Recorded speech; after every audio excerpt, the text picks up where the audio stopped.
সিনেমার শুরুর দিকে একটা জোককে পিষে ফেলার দৃশ্য দেখানো হয়। এই ব্যাপারটা ছিল একটা অ্যালিগরি বা রূপক, যেটা জানা যায় সিনেমার শেষ দিকে গিয়ে। এছাড়া এখানে সিনেমার নায়ক, ভিলেন এবং ভিলেনের সহকারীকে কিছু প্রাণীর প্রতীক রূপে দেখানো হয়। বারবার দেখানো হয় হাতির দৃশ্যাবলী, আছে একটা মিথোলজিক্যাল অ্যাঙ্গেলও। এই সবেরই আছে বিশেষ বিশেষ অর্থ। এই ডিটেলিংগুলোর বিশ্লেষণ হয়তো আপনি পাবেন না অন্য কোনো চ্যানেলে।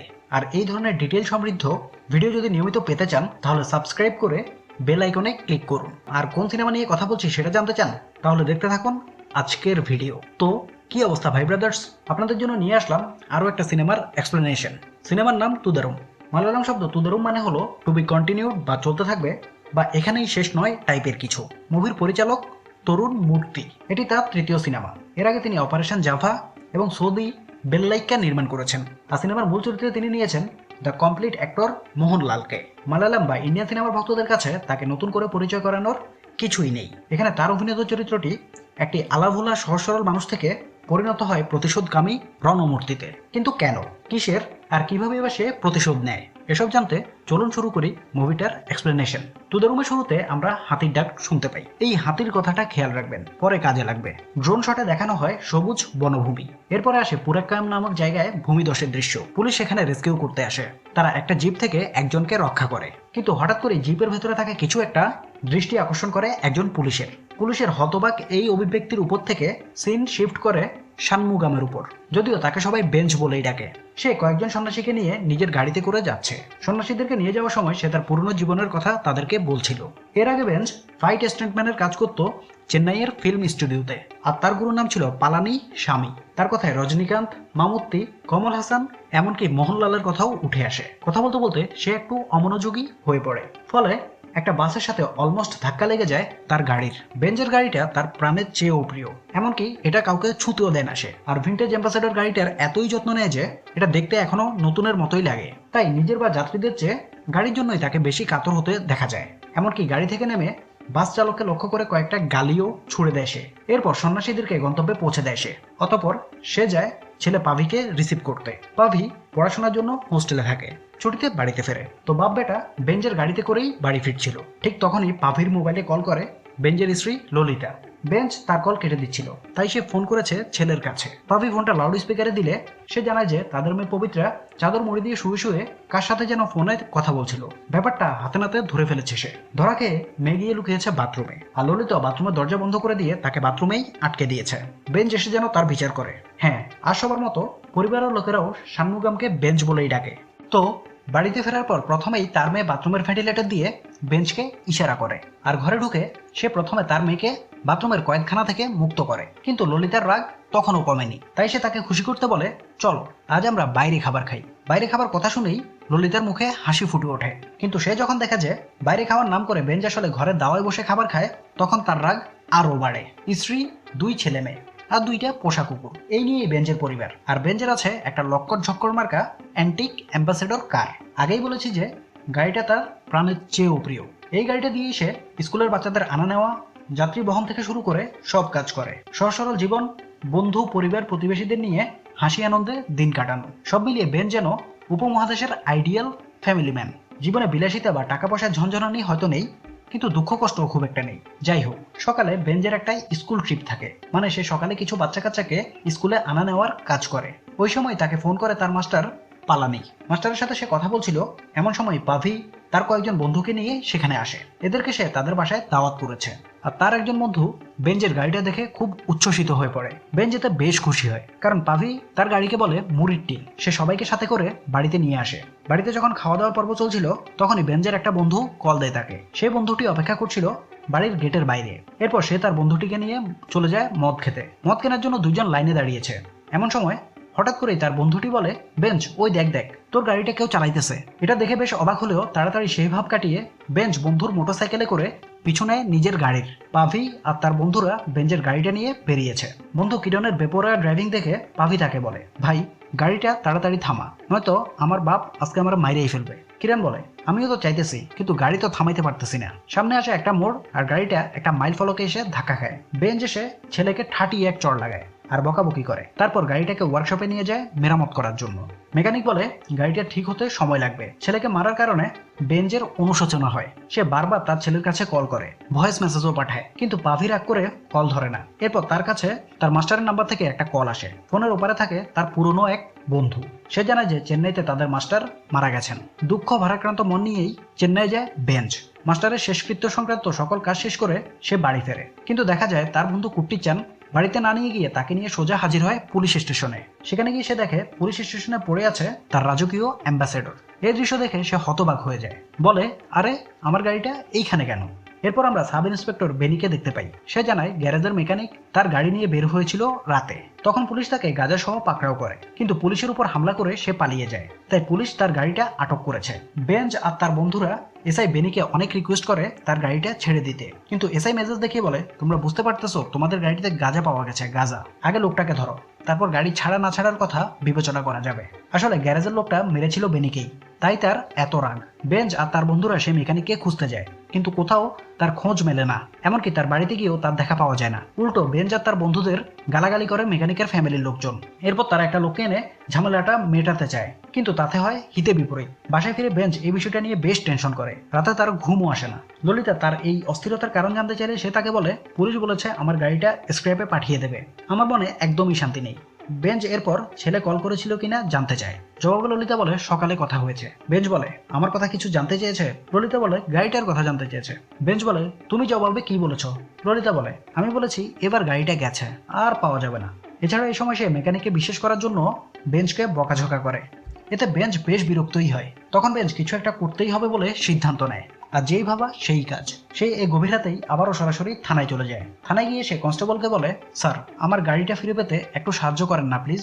তখন কনস্টেবল বলে একমাত্র আমাদের সার্কেল ইন্সপেক্টর জর্জ মার্টিন স্যারই আপনাকে হেল্প করতে পারেন, আপনি তার সাথে দেখা করেন। এরপর বেঞ্চ জর্জ স্যারের কাছে গিয়ে সব ঘটনা খুলে বলে স্যার আমার গাড়িটাই আমার সব কিছু, আমি কিছুই করি নাই। গাড়িটা ফেরত না পাইলে আমার আয়ের অন্য কোনো উৎস নাই, আমার ফ্যামিলি না খেয়ে মরবে স্যার। জর্জ স্যার তখন বলে আরে অত প্যারা নিও না তো, আমি বেনিকে বলে গাড়ি ছাড়ানোর ব্যবস্থা করে দিচ্ছি। জর্জ স্যার বেনিকে চাবি দিয়ে দিতে বলে, কিন্তু তাও সমস্যার খুব একটা সমাধান হয় না। বেনি নিজে চালিয়ে গাড়িটাকে থানার সামনে এনে পার্ক করে। জর্জ তখন বেঞ্চকে বেনির কাছ থেকে চাবিটা নিয়ে দিতে বলে, কিন্তু বেনি তাও চাবি দিতে চাচ্ছিল না। তখন জর্জ চাবিটা বেনির কাছ থেকে এক প্রকার ছিনিয়ে নেয় এবং বেঞ্চের হাতে তুলে দেয়, আর বেঞ্চ তাকে ধন্যবাদ জানিয়ে সেখান থেকে বেরিয়ে যাওয়ার পথ ধরে। কিন্তু সে যখন গাড়িতে উঠতে যাচ্ছিল তখন জর্জ তাকে ডেকে বলে বেঞ্চ আমাদের কলিগ সুদীশের বোনের বিয়ে আজকে, আমাদেরকে একটা রাইড দিতে পারবা? বেঞ্চ রাজি হয়ে যায়, কিন্তু সে দেখা যে বেনিও তাদের সাথে যাবে। ফলে তাদেরকে নিয়ে গাড়িতে উঠলেও সে কেমন যেন একটা কনফিউশনে ভুগতে থাকে। আর এটা স্বাভাবিকও, কারণ পুলিশের জন্য তো ট্রান্সপোর্টেশনের ব্যবস্থা থাকে, তারা কেন সিভিলিয়ান কারে যেতে চাইবে? বিয়ে বাড়িতে পৌঁছালে তারা বেঞ্চকেও ভেতরে যেতে আমন্ত্রণ জানায়, মদ খেয়ে মজমস্তি করতে পারবে এটাও জানায়, কিন্তু গাড়ি চালাতে হবে। এই অজুহাত দিয়ে বেঞ্চ নিস্তার পায়।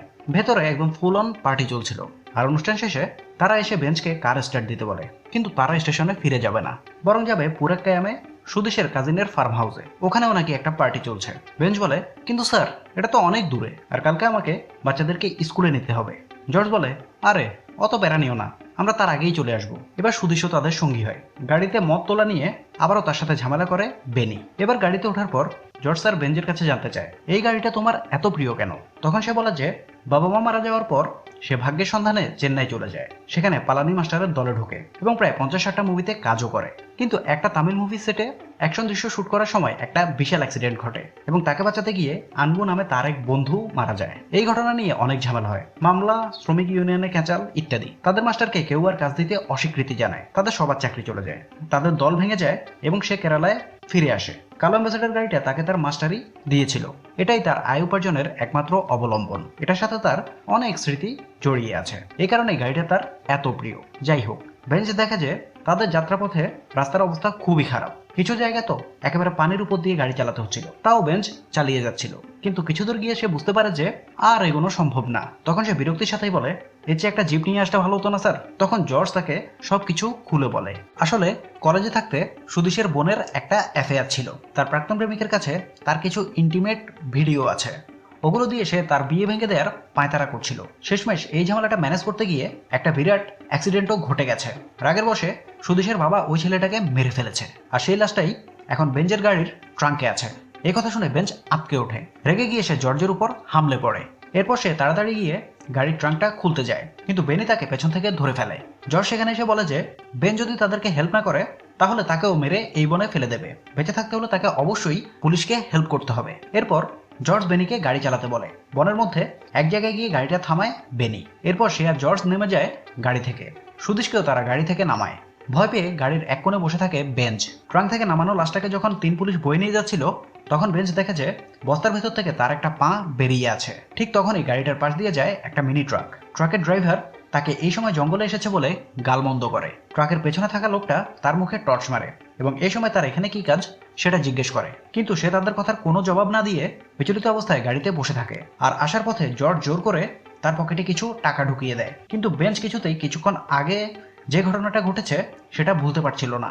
এরপর সে ময়লা নোংরা অবস্থায় গাড়িটাকে নিয়ে বাড়ি ফেরে। ললিতা গাড়ির অবস্থা দেখে এসব কিভাবে হয়েছে জানতে চায়, কিন্তু চিন্তিত বেঞ্চ কিছুই বলার সাহস পায় না। শুধু বলে যে আমার মাথাটা খুব ধরেছে, আমাকে এক কাপ চা খাওয়াবে। অন্যদিকে তাদের একটা পোষা কুকুর গাড়িটার চারপাশে চক্কর দিচ্ছিল আর ঘেউ ঘেউ করছিল। অন্য কুকুরটাও ঘেউ ঘেউ করছিল খাঁচার ভেতর থেকে।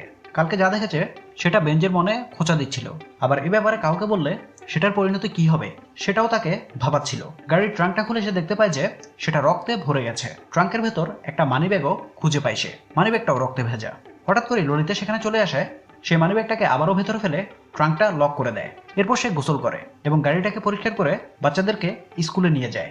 এর মধ্যে এসআই বেনি বেশ কয়েকবার তাকে কল করে, কিন্তু সে কল ধরে না। এরপর সে নিজেই থানায় গিয়ে জর্জ স্যারের সাথে দেখা করে।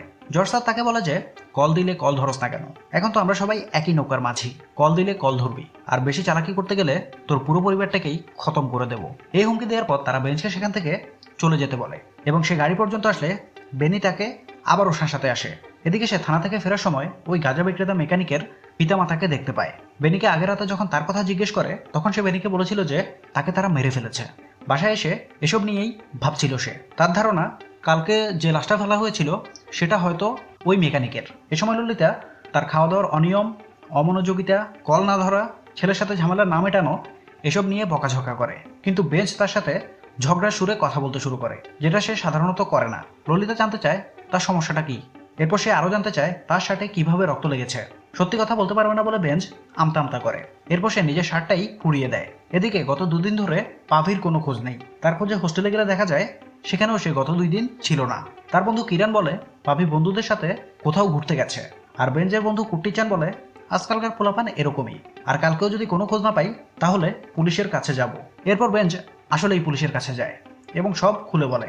সব শুনে জর্জ মার্টিন বলে, আরে অত প্যারা নিস না, তোর ছেলে চলে আসবে, আর আমাদের দরকারে সাহায্য করে তুই তো আমাদের একজনই হয়ে গেছস। বৃষ্টিতে এরকম বাইরে না ঘুরে ঘরে চলে যা। আর একটা কাজ কর, ওই রুমে গিয়ে কিভাবে কি ঘটেছে সব বিস্তারিত বলে একটা রিপোর্ট ফাইল করে দেয়। আমি নিজে তোর ছেলেকে খুঁজে এনে দেবো। রিপোর্টে বেঞ্চ লিখেছে পাফি একটা লাল রঙের মোটরসাইকেল নিয়ে 2 দিন আগে হোস্টেল থেকে বেরিয়েছে, এখনো বাড়ি ফেরেনি, আর সে বের হয়েছিল রাতে। রিপোর্ট লিখে সে যখন বাড়ি ফেরার জন্য গাড়িতে ওঠে সে থানায় তার ছেলের বাইকের মতোই একটা বাইক দেখতে পায়। বেনিকে সে কথা জানালে সে বলে এই মোটরসাইকেলটা তো এখানে 2-3 মাস ধরে পড়ে আছে, কিছু জানতে পারলে তোকে জানাবো, চিন্তা করিস না। কিন্তু বেঞ্চের মনে কেন জানি অস্বস্তি লাগছিল। গাড়ির ট্রাঙ্কে সে যে মানিব্যাগটা পেয়েছিল সেটা কেউ যেন দেখতে না পায়, এজন্য সে ছুঁড়ে ফেলে দিয়েছিল। কিন্তু বাড়ি ফিরে সে মানিব্যাগটা খুঁজে বের করে এবং সেটার ভেতরে থাকা ড্রাইভিং লাইসেন্সটা দেখে সে একেবারে মুচড়ে পড়ে, কারণ সেটা ছিল বেঞ্জের নয়নের মণি পাভির। কিন্তু এই দুঃখের কথা সে এখন কাকে বলবে, তাই সে বাথরুমে গিয়ে কান্না করতে থাকে আর ভাবতে থাকে তাহলে তারা আমার ছেলেকেই মেরে ফেলেছে। এরপর সেই গাড়ি নিয়ে চলে যায় সুদীশের বাড়িতে আর বলে, স্যার আপনি অন্তত আমাকে সত্যিটা বলেন, আপনারা সবাই মিলে কাকে মেরেছেন। জবাবে সুদীশ বলে, আমি আসলে কিছু জানি না, যাদের সাথে এসেছিলে তাদেরকে গিয়ে জিজ্ঞেস করো। এরপরে বেঞ্চ রেগে গিয়ে বলে, সত্যি করে বল ওই দিন কাকে মেরেছিলি। সুদীশ বলে, উল্টাপাল্টা কথা বন্ধ করে এখান থেকে কেটে পড়ো, আর এখানে আসিস না। এরপর আকাশে বিদ্যুৎ চমকায়, ভূমিধস শুরু হয়। এটা মুভি সেই প্রথম দৃশ্য যেটা আমরা আগে দেখেছিলাম। আবার সেই হতবাক পুলিশ অফিসারকে জিপের ভেতরে টর্চের আলো ফেলতে দেখা যায় জিপের ভেতরে একটা বস্তাবন্দি লাশ পাওয়া গেছে, যেটা কিছুদিন আগে মাটিতে পোঁতা হয়েছিল। প্রাকৃতিক দুর্যোগের কারণে বেরিয়ে এসেছে। মিডিয়ায় এ নিয়ে চাঞ্চল্য শুরু হয়। জানা যায় লাশটা 18 থেকে 23 বছর বয়সী কোনো যুবকের, কিন্তু তার পরিচয় কি সেটা পোস্টমর্টেমের পরেই জানা যাবে। এই খবর শুনে এসআই বেনি বেশ ভয় পেয়ে যায়। সে জর্জকে জানায় সুদীশের কোনো খোঁজ পাওয়া যাচ্ছে না। গতরাতে বেঞ্চ তার বাড়িতে গিয়েছিল, ওরা দুজন মিলে নিশ্চয়ই কিছু একটা করছে, নয়তো দুজনের মোবাইলই কেন একসাথে বন্ধ থাকবে। জর্জ বলে, আমাকে একটু সময় দিবি বেনি? তখন কনফার্ম ইনফরমেশন আসে যে লাশটা বেঞ্জের ছেলেরই। বেনির সাথে সাথে বলে, ধরা পড়লে কিন্তু আমি আপনাকে ফাঁসিয়ে দেবো স্যার। জর্জ বলে, ফাঁসলে আমরা দুজনই ফাঁসবো। এরপর জর্জ বেঞ্জের বাড়িতে গিয়ে দেখে আসে সে সেখানে আছে কিনা এবং পাভির মৃত্যুর সংবাদ দিয়ে আসে। এখানে তার এক্সপ্রেশন দেখতে বেশ পিকুলিয়ার মনে হয়। এদিকে আমরা দেখতে পাই কাম্বাম নামক জায়গায় বেঞ্জ সুদিশকে একটা মোটেলে বন্দি করেছে এবং সুযোগ বুঝে সে তার মোবাইলের দিকে এগিয়ে যাচ্ছে। তারপর বেঞ্জ এসে তাকে জিজ্ঞাসাবাদ শুরু করে, তার ছেলের সাথে তারা কি করেছে সেটা জানতে চায়। তখন সুদীশ বলে, তুমি যেরকম ভাবছো বিষয়টা আসলে সেরকম না বেঞ্জ। যখন তোমার গাড়িতে গিয়ে বসি তখন আমিও জানতাম না যে ট্রাঙ্কের ভেতর লাশ আছে। লাশটা কার ওইটা জানা তো অনেক দূরের কথা। জর্জ স্যার আসলে আমার বোন আর বাবাকে নিয়ে মন গড়া একটা কাহিনী তোমাকে শুনিয়েছে। সরি, আমি কিছু করতে পারিনি। বিশ্বাস করো, আমি নিজেও বেশ অবাক হয়েছিলাম। আমাকে তারা সঙ্গে নিয়েছে কারণ জঙ্গলের পথটা আমি ভালো চিনতাম। তখন বেঞ্জ বলে, তোদের মতো লোককে একবার বিশ্বাস করেছিলাম, আর তোরা আমাকে দিয়ে যা করিয়েছিস। এটা বলতে বলতে সে রেঞ্চে সুদীশের আঙ্গুল আটকে তাকে টর্চার করতে শুরু করে। সাথে সাথেই তার নজর চলে যায় ফ্লোরে রাখা সুদীশের ফোনের উপর। আর সুদীশের ফোন থেকে কল করা হয়েছে জর্জ স্যারকে। অর্থাৎ সুদীশ মোবাইল হাতের নাগালে আনতে সমর্থ হয়েছিল তখন। যার মানে এতক্ষণ ধরে বেঞ্জ আর সুদীশের কথোপকথন শুনছিল জর্জ। বেঞ্জ তখন ফোনটা কানে লাগিয়ে বলে, আমি কিন্তু তোর থেকে বেশি দূরে না, বল আমার ছেলে কোথায়? তখন জর্জ কোনোভাবে উল্টাপাল্টা কথা বলে বেঞ্জকে বোঝাতে ট্রাই করে। বলে, আমার কথাটা শোন। জবাবে বেঞ্জ বলে, তোর অনেক কথা আমি শুনেছি, এবার আমি বলবো আর তুই শুনবি। এই বলে সে ফোনটা কেটে দেয়। এরপর জর্জ ওই মোটেলটাতে যায় বেঞ্জের সাথে দেখা করতে, আর অন্যদিকে বেনিকে নির্দেশ দেয় বেঞ্জের স্ত্রী আর কন্যাকে থানায় এনে টর্চার করতে। বেঞ্জের সাথে কথোপকথনের শুরুতে জর্জ বলে, আমি তোকে অনেক সহজ সরল ভেবেছিলাম বেঞ্জ। তুই ওই দিন বলেছিলি তোর বন্ধু তোকে বাঁচাতে প্রাণ দিয়েছে, তাই না? আসলে তুই তো তোর বন্ধুকে মেরেছিস। সেটাও করেছিস তার স্ত্রীর সাথে মিলে ষড়যন্ত্র করে, আবার তার স্ত্রীর বাচ্চাকে এখানে নিয়ে এসেছিস। এখানে আসলে জর্জ বেঞ্জকে ফাঁসাতে সত্য মিথ্যা মিক্স করে গল্প বলতে শুরু করে। পাভি তো তোর নিজের ছেলে না, তাকে তুই টর্চার করেছিস, আর সে পালাতে গেলে তাকে মেরে জঙ্গলে পুঁতে দিয়েছিস। এখন সব সত্য বেরিয়ে আসছে। ভুলে যাস না, তুই যখন গাড়িতে বসেছিলি দুইজন লোক কিন্তু তোকে দেখেছিল। এদিকে পুলিশ ফোর্সও জর্জের সুরেই কথা বলতে থাকে, আর অফিসিয়ালি কেস ফাইল করা হয়। প্রমাণ হিসেবে তারা বলে যে পাভির লাশ যে বস্তায় বেঁধে ফেলা হয়েছে ওটাই পবিত্রা মিলস লেখা। পবিত্রা তো বেঞ্জের মেয়ের নাম, আবার মিলটার মালিকও ললিতা। এভাবে বেঞ্জ আর তার ফ্যামিলিকে ক্রিমিনাল হিসেবে উপস্থাপন করা হয় এবং পাভিকে পারিবারিক কলহের কারণে হত্যা করা হয়েছে বলে এস্টাবলিশ করার ট্রাই করা হয়। বেঞ্জের স্ত্রী আর কন্যাকে থানায় এনে টর্চার শুরু করে বেনি, আর মিডিয়াতে তাদের পরিবার আর চরিত্র নিয়েও আজে বাজে কথা বলা হয়। এসব কথা এতটাই বাজে যে ভিডিওতে বলার উপায় নেই। জর্জ আরো বলে, মিডিয়াকে আমি নিজের ইশারায় নাচিয়ে তোকে আর তোর ফ্যামিলিকে ধ্বংস করে দেবো। সত্য নিয়ে তাদের কোনো মাথা ব্যথা নাই, তাদের দরকার টিআরপি। তাদের কথাবার্তা চলার সময়ই অনেক পুলিশ এসে পৌঁছায় মোটেলে। বেঞ্জ অনেকক্ষণ তাদের সাথে লড়ে, কিন্তু একজনের পক্ষে আর কতজনের সাথে মারামারি করাই বা পসিবল। শেষ পর্যন্ত সে পরাস্ত হয় এবং তাকে থানায় নিয়ে আসা হয়। এরপর পেশ করা হয় কোর্টে এবং কোর্ট 7 দিনের রিমান্ড মঞ্জুর করে। এরপর জর্জের রিটায়ারমেন্টের ফাংশন দেখানো হয়। সে নিজেকে সাধারণ লোকজনের রক্ষাকর্তা হিসেবে উপস্থাপন করে। নিজেকে আরও মহিমান্বিত করতে সে সত্য ও ন্যায়ের পথে চলার গাঁজাখুরি গল্প বলে। এসব সহ্য করতে না পারে বেনি উঠে টয়লেটে চলে যায়। সে ওখানে থাকা অবস্থাতেই জর্জ ওখানে উপস্থিত হয় আর বলে, আজকে কোর্ট টাইম থেকে কিছু গুন্ডা থানায় আসবে, তুই সিভিল ড্রেসে থাকবি, সিসিটিভি অফ করে দিবি আর থানা সবাইকে বের করে দিবি। বেনি এতে রাজি হতে চায় না, কারণ উল্টাপাল্টা কিছু হলেই তার চাকরিটা চলে যাবে। শেষে তাকে প্রমোশনের লোভ দেখিয়ে রাজি করায় জর্জ। এদিকে সুদীশের কিন্তু নিজের সিনিয়রদের উপর বৃতৃষ্ণা চলে আসে। সে বেঞ্জের জন্য খাবারও আনে, কিন্তু তার পদ নিচু, অত পাওয়ার নেই, কিছুই করতে পারে না বেঞ্জের জন্য। থানায় গিয়ে বেনি সবাইকে নানা ছুতায় বের করে দেয় এবং সিসিটিভি অফ করে দেয়, ফোনের লাইনটাও ডিসকানেক্ট করে দেয়। এরপর জিপে করে সিভিল ড্রেসে কিছু লোকজন আসে থানায়। এরা সবাই মিলে যেখানে বেঞ্চকে রাখা হয়েছে সেখানে যায়। এরপর বেনি বেঞ্চকে তার ছেলের সাথে আসলে কি হয়েছিল সেটা বলতে শুরু করে। আমরা দেখতে পাই পাভি প্রায় নগ্ন অবস্থায় হাত পা গুটিয়ে বসে আছে, আর জর্জ এসেই তাকে ভয়ানকভাবে অত্যাচার করতে শুরু করে। অত্যাচারের চোটে পাভি রাগের মাথায় জর্জকে বলে, আপনি কেমন লোক সেটা আমার জানা আছে, আপনার মেয়ে আমাকে সব বলে দিয়েছে। এই কথা শুনে জর্জ আরো রাগান্বিত হয়ে পড়ে এবং পাভির মাথায় হেলমেট দিয়ে আঘাত করে। এতে তারা মনে করে পাভি মারা গেছে, কিন্তু আসলে তখনও সে বেঁচে ছিল। বেনি বিষয়টা খেয়াল করে। তখন জর্জ শ্বাসরোধ করে তার মৃত্যু নিশ্চিত করে। সে মারা গেলে তার দেহটাকে নিয়ে একটা গাড়ি ট্রাঙ্কে ঢুকিয়ে রাখে বেনি, আর এই গাড়িটাই হলো বেঞ্জের সেই অ্যাম্বাসেডর। আর এখান থেকেই পবিত্র মিলসের বস্তায় পাভির লাশ কিভাবে পাওয়া যায় সেই রহস্যের কিনারা হয়। কারণ বেঞ্জি যেহেতু তাদের মিলের জিনিসপত্র আনা নেওয়া করতো, তাই তার কারের ট্রাঙ্কে মিলের বস্তা থাকে। ওই সময় এমনই একটা বস্তা ছিল, আর তাতেই পাভির লাশ ঢোকায় বেনি। সবকিছু বলার পর একজন কাপড় দিয়ে পেছন থেকে বেঞ্জের শ্বাসরোধ করতে চায়, কিন্তু বেঞ্জ সেটা প্রতিহত করে। এরপর শুরু হয় একটা ফাইট সিকোয়েন্স। সবাই মিলে ঝাঁপিয়ে পড়ে বেঞ্জের উপর, এদের সবাইকে সে তুলোধুনো করে। এরপর তার সব রোষ গিয়ে পড়ে বেনির উপর। তাকে আত্মরা করে সে তার দেহ টেনে নিয়ে চলে যায়, ঠিক যেমনটা করা হয়েছিল তার ছেলের সাথে। এক্ষেত্রে তাকে বাধা দেওয়া ট্রাই করে সুদীশ, কিন্তু তার কথা বেঞ্জ কানে তোলে না। এরপর বেনির দেহটাও ট্রাঙ্কে ঢুকিয়ে বেন সেখান থেকে চলে যায়। বেনিকে খুঁজে পেতে পুরো শহরে চেকপোস্ট বসায় পুলিশ।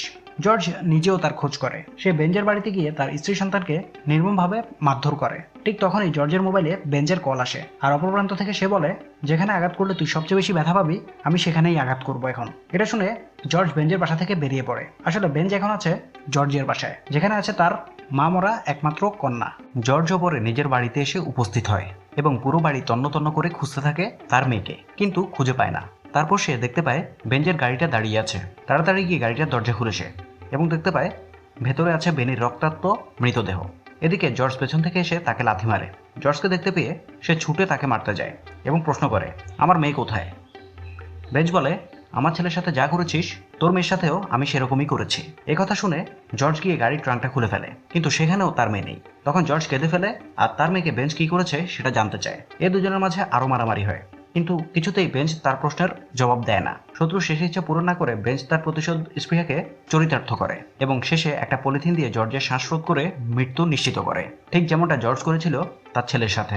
ঠিক তখনই দেখানো হয় জর্জের মৃত্যু দূর থেকে দেখছে তার মেয়ে ম্যারি, মানে তার মেয়েকে কিছুই করেনি বেঞ্জ। এরপর ম্যারি কান্নায় ভেঙে পড়ে। অতঃপর একটা ফ্ল্যাশব্যাক দেখানো হয়।